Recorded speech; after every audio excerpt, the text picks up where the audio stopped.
2019년 기해년 분양시장이 열렸습니다. 올해는 지난해보다 16만 가구 가량이 증가한 38만여 가구 공급이 예상됩니다. 정부의 규제 기조가 이어지면서 기존의 주택 매매 시장이 좀처럼 활력을 찾지 못하고 있지만 교통 호재를 품은 일부 지역은 여전히 실수요자들의 많은 관심을 받고 있습니다. 새해에도 수도권 내 교통 인프라 확충 예정 지역 곳곳에서 신규 공급이 이뤄질 예정입니다. 현장 취재기자 연결해서 자세한 내용들 살펴보도록 하겠습니다. 이정 기자. 올해 신규 분양 물량이 쏟아지면서 실수요자들의 내 집 마련 선택지가 한층 넓어질 전망입니다. 부동산 정보기관의 한 분석에 따르면 올해 전국 300여 개 사업장에서 모두 38만여 가구가 공급될 예정입니다. 이는 지난해 분양 물량보다 74% 늘어난 규모입니다. 연이은 정부의 부동산 대책 발표와 청약제도 개편 등의 영향으로 건설사들이 미룬 지난해 분양 물량이 새해부터 본격적으로 풀리는 영향입니다. 네, 작년 2018년도에는 서울 지역을 중심으로 해서 급격하게 가격이 상승을 했습니다. 소비자 입장에서는 가격적인 부담감이 상당히 심하고요.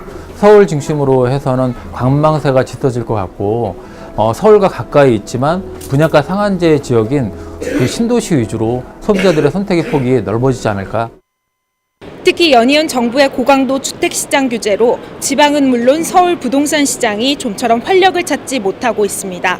한국감정원의 주간 통계에 따르면 지난주 서울 아파트 값은 8주 연속 하락세가 이어졌고 2013년 6월 이후 5년 4개월 만에 최대 낙폭을 기록하기도 했습니다.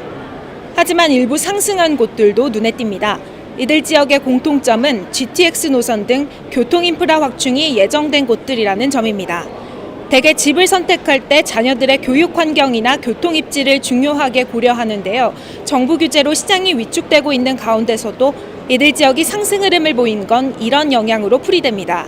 새해에도 교통 호재가 예고된 지역에서 건설사들이 분양에 나서 수요자들의 관심이 예상됩니다. 오늘도 국내 주요 건설사 한 곳이 검단 신도시 내 견본주택을 열고 청약 일정에 돌입했습니다. 인천 1호선 예정역사, 신설 예정역사와 가장 가까이 있는 초역세권 아파트입니다.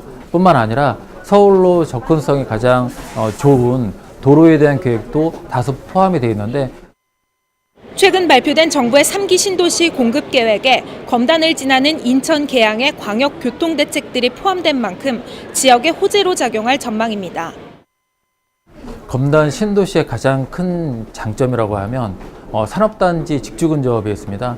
두 마곡 산업단지 계양 테크노밸리의 배후 신도시로 충분히 자기 자리매김을 할 수 있을 것 같고요.